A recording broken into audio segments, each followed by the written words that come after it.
తాజా 30.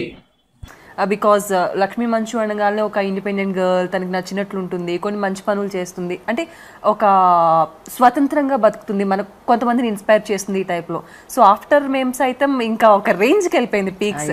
సో అవన్నీ కూడా క్యారీ చేసినప్పుడు మీకు ఎలా అనిపిస్తుంది? బికాజ్ పూర్ పీపుల్కి హెల్ప్ చేయాలి, ఇన్ని థింగ్స్, అంటే ఇంత బిజీ లైఫ్ యాజ్ ఆర్టిస్ట్గా ఒక ప్రొడక్షన్ కంపెనీని మేనేజ్ చేస్తూ మళ్ళీ కామన్ పీపుల్ గురించి ఆలోచించే టైం మీకుంది చూసారు, అది నైస్ థింగ్ యాక్చువల్లీ. ఇవన్నీ కూడా ఎలా ప్లాన్ చేసుకుంటున్నారు?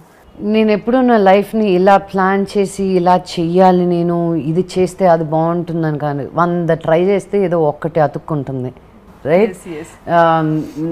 నాకు నచ్చిన కథలు, విన్న కథలు అన్నీ చెయ్యాలనిపిస్తుంది.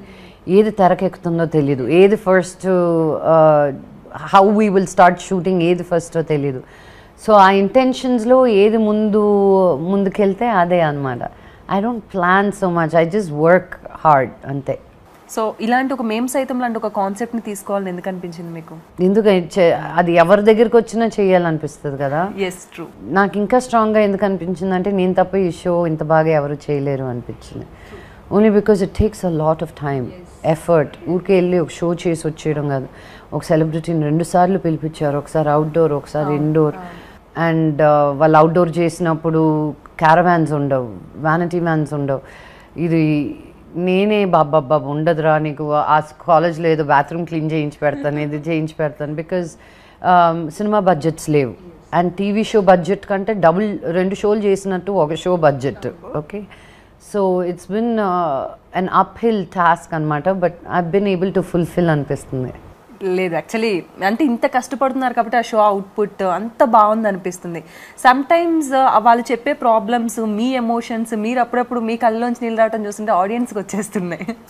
సో బికాజ్ ఇన్ని ప్రాబ్లమ్స్ ఉన్నాయా, వాళ్ళతో పోల్చుకుంటే మనం ఎంత బాగా హ్యాపీ లివింగ్లో ఉన్నాము.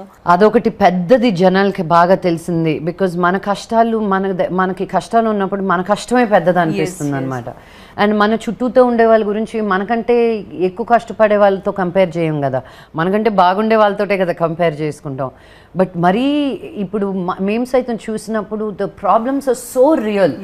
వాళ్ళ తప్పు ఎరగని ప్రాబ్లమ్స్ అవి, వాళ్ళు కొని తెచ్చుకున్నట్టు కాదు ఇవి.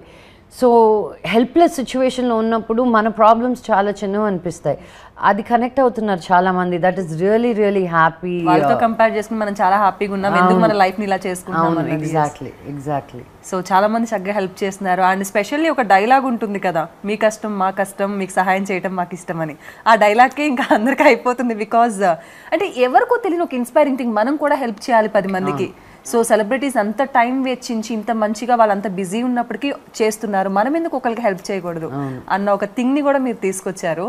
అండ్ సూపర్, మేము కూడా వీలైనంత వరకు హెల్ప్ చేయాలని మనస్ఫూర్తిగా కోరుకుంటున్నాం. That's all I want. At least ఆ సీడ్ పడిందంటే అది మెల్లిగా పెరిగి విత్తనం మొలక చెట్టు అవ్వడానికి టైం ఉంది. ఈరోజు నేను చేశాను కదా అని అందరూ దూకేసి చేయనక్కర్లేదు. అట్లీస్ట్ ఆ థాట్ని పడేయగలిగాను కదా, అదే ఎక్కువ నాకు.